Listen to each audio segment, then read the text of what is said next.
And then he told me that he was gonna when he sees Stefan, he's gonna shoot him in his knee and strip him and rob him. If I catch Buddy and I can catch him, it's gonna be bad. You so I gonna beat think him she up? on some beat, strip, shot in the knee, all type of shit. See, I wasn't on his Shot ass. in the knee. At first. Crackhead. Yeah, We and knew that though. He said that Stefan went to the hospital when she gave birth and was only there for a few hours because when they were signing the birth certificate, the nurse told her, like, yeah, because you're legally married, it has to be Offset's name or your name. And so he got mad, like last name. Mm-hmm. And he got mad and abandoned her for like 3 days. That they're not even good, yeah. What? Mm-hmm. That's what he told me. When the name Celina Powell trends alongside a major rapper, the culture already knows what time it is. Not because the details are ever simple, but because the pattern is familiar. Allegations surface online, screenshots and clips follow, timelines blur, and the internet immediately splits into sides before facts have time to breathe. On my mama, it ain't. My mama, you think you seen something every time? Why did? Okay. What? Okay. Think shit sweet. I'm thinking sweet. Shit ain't sweet, mama. On my mama, it ain't. My mama, you think you seen something every time? Why did? Okay. What? Okay.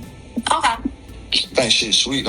This time, the rapper at the center is Offset, a global superstar, former Migos member, and one of hip-hop's most scrutinized figures. And the claims are heavier than viral embarrassment. Celina Powell has publicly accused Offset of threatening her and refusing to repay $15,000 she says she loaned him, going so far as to tell her followers to look at Offset if anything happens to her. In a digital era where accusations can spiral instantly, the situation moved fast, loud, and without guardrails. But beneath the shock value is a deeper cultural question.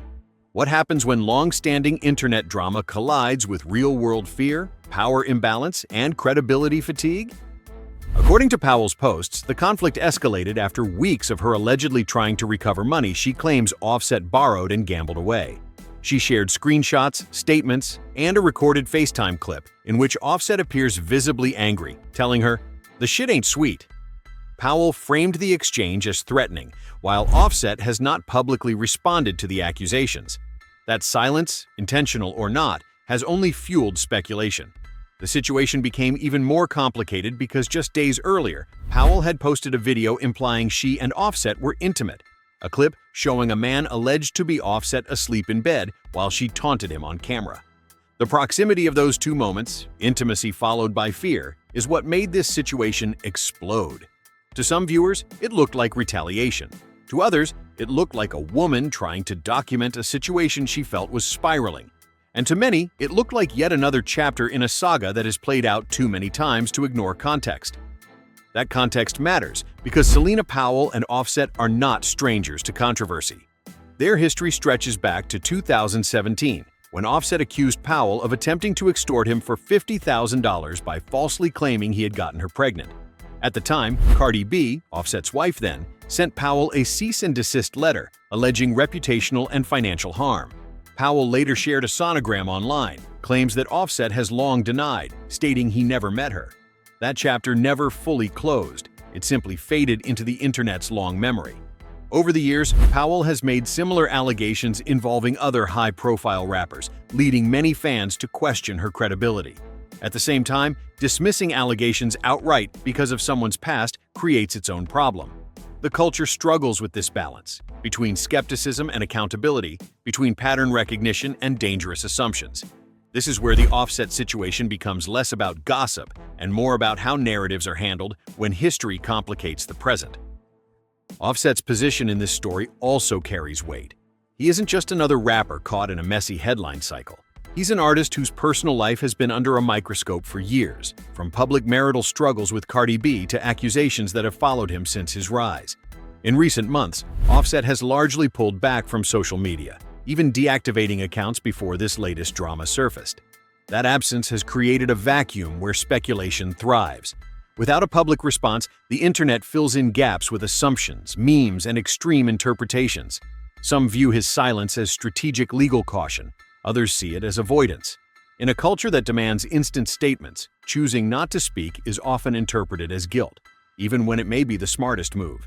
But silence doesn't stop narratives. It only shifts who controls them. What makes this situation particularly uncomfortable is how quickly internet drama can blur into real-world danger. Powell's statements about fearing for her safety escalated the stakes beyond embarrassment or clout chasing. Once accusations move into the territory of threats, the tone changes, or at least it should. Yet the internet often struggles to make that transition. Jokes, disbelief, and commentary continue at the same speed as before, even when the subject matter turns serious. This isn't unique to Powell or Offset. It's a symptom of a culture conditioned to treat everything as content. Allegations become story arcs, fear becomes engagement, and nuance gets buried under reaction.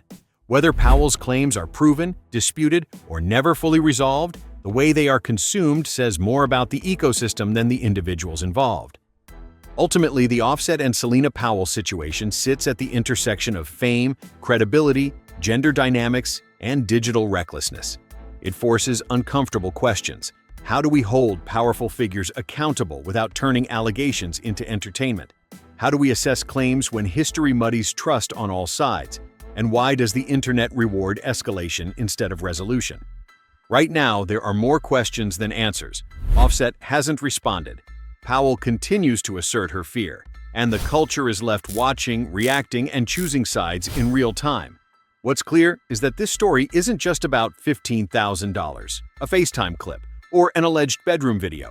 It's about how quickly personal conflict becomes public spectacle, and how dangerous that transformation can be when attention matters more than truth. And then he told me that he was gonna when he sees Stefan, he's gonna shoot him in his knee and strip him and rob him.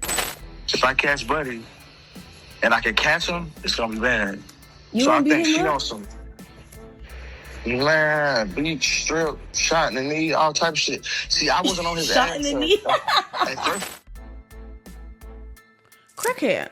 Yeah, We and knew that though. He said witness that Stefan went to the hospital when she gave birth and was only there for a few hours because when they were signing the birth certificate, the nurse told her, like, yeah, because you're legally married, it has to be Offset's name or your name. And so he got mad, like last What? name. And he got mad and abandoned her for like 3 days. That they're not even good, yeah. What? That's what he told me. On my mama, it ain't. My mama, you think you seen something every time? Why did? Okay. What? Okay. Think shit sweet. Don't think it's sweet. Shit ain't sweet, mama. On my mama, it ain't. My mama, you think you seen something every time? Why did? Okay. What? Okay. Think shit sweet. Don't think